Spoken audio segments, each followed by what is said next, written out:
Hello and welcome to Driver's Therapy. Today we have a video that has been in my head for a very long time. Well, ever since I thought about getting the R33 GTR. So in this video, we're going to be looking at both cars. We're going to talk about facts and we're going to talk about my personal opinion. But I want to start off with some major disclaimers. First off, I love the Acura NSX. Not only that, I love the Acura NSX community. It's full of great people and it's just one of the best car communities I've ever been in. Now, ever since I've started even looking at cars, when I was in the Army, we had a lot of downtime and I had this notebook and I would write down all my dream cars. I would just sit there and daydream. And the number one car on that list is the GTR. So this car is not only a dream car for me, but it is so special because it is truly an amazing car. All right, guys, let's go ahead and start talking about some facts. So the R33 GTR is the first car, the first production car ever to break the under 8-minute mark for the Nürburgring. That is a humongous deal. As a matter of fact, after I found out about that, I wanted to see what the Nürburgring time was for the NSX. So I'm going to run it down for you guys. So a 1990 Acura NSX did an 8-minute and 16 seconds. The R33 GTR did 7 minutes and 59 seconds. The Honda NSX-R, the NA1, did it in 8 minutes and 3 seconds. And the 2002 Honda NSX-R NA2 did it in 7 minutes and 56 seconds. Now, I'm not going to do a hardcore comparison because both these cars are mine. I love them. Again, I have a lot of friends in the NSX community and I do a lot of YouTube just for the NSX community. But I want you guys to know how special the GTR is to me. And I'm going to keep, like I said, my personal assessment and opinions till the end because I really want you guys to just get a factual comparison in the beginning. So the NSX sits a little over 3,000 pounds and the GTR sits around 3,400 pounds. The interesting thing is with the V6 configuration of the Acura NSX, on paper it states it makes 270 horsepower. On paper, the GTR states with the inline six with twin turbos that it makes 280 horsepower. But if you guys know about JDM cars, and if you're not familiar with the rumors, the GTR is one of the cars that was actually underrated on paper. As a matter of fact, they took GTRs that were new, put them on the dyno, and they were running in the low 300s, which is absolutely crazy. Now let's talk about the configurations. You NSX guys know about the mid-engine configuration with the first car to put aluminum body parts on it, which is really neat. I always tell people that that's one of the first for the NSX. But the GTR is an all-wheel drive front engine car. As a matter of fact, a lot of automotive journalism and a lot of people who tested this car say it is the best front engine handling car to be ever produced, the Skylines in general.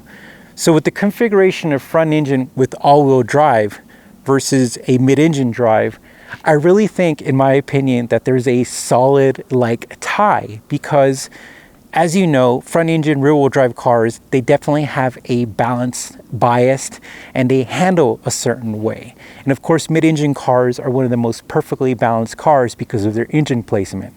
But with the all-wheel drive configuration of the Skyline, it really balances both pros and cons because with that all-wheel drive system, it really makes a big difference with stability. Now, this is an opinion of mine. So this is my second. I know I said first earlier, but I had a Eagle Talon like my friend Chris did. But this is my second all-wheel drive car. And to tell you the truth, I thought that they would feel very different, but they just kind of feel balanced. It really is unique, the all-wheel drive system. Now, one of the things about the engines, and you know, this is the first time I've ever looked at my hands. I'm like, I feel like in Will Ferrell in Talladega Nights, where they're like, what do I do with my hands? But I'm super excited about this video because A, we're filming at our house, so I'm a little nervous, but B, I know that this is gonna cause a firestorm because I know a lot of my viewers are NSX guys. But I think this is the time to bring you my opinion, because you could easily Google about these cars and you could easily get those specs. But I want you guys to really listen to the opinion of these two cars, because I really am being honest. I'm not being biased. So I consider myself a well-seasoned and experienced driver. You know, I was an HPD instructor, a race car driver, and I've owned close to 50 cars. And I love cars, and I've worked in the automotive industry, so I've got to drive a lot of cars, and I've got to do a lot of experience, got to get a lot of experience with those cars. Now, one of my favorite sayings is from a movie called Rush, which really looks at the Formula One racing car drivers. And in one scene, Niki Lauda says that God didn't give him a pretty face, but he gave him an amazing butt. I think he used a different word, but we're not going to use that on the channel. But he says that because he's able to tell the smallest differences when he's riding a car. And I feel the same way. I could really tell the differences in a car. And even when a car is out of balance or the alignment's gone, and just I'm really finally in tune with that. So to be completely honest with you, I love both cars, but the GTR is a very interactive, sensual experience. So I'm going to try to paint the picture for you. You're sitting in these bucket seats, and they're really neat. I'm a little overweight for them, but they still feel really cool. And when you turn on the car, I just put on an exhaust, by the way, you hear that inline six kick in. And that inline six is a very special and loved sound. And then you put it in gear, and when you take off, there's something about that inline six and about that mechanical drivetrain that feels very special. Because in the 90s, they didn't have a lot of technology that they're gonna go ahead and try to separate the driver's experience and mechanical engineering to give it a luxury experience. In fact, they knew that it was gonna be a mechanical experience. You're gonna kind of almost feel it in your seat. You're almost gonna hear the little bit of whines in the gears.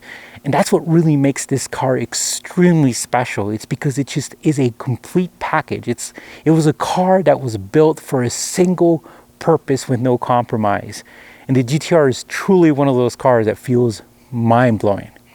Now, when it comes to the NSX, I love the NSX because of the driver position, how low you sit, how I call it canopy, but how the windshield and the top part of the car feels. It really is special. But there's one thing that I know you guys are gonna at first be like, I'm not sure if that's true, but once I kind of bring it to your attention, that majority of NSX owners are always seeking power. They're always seeking power one way or another.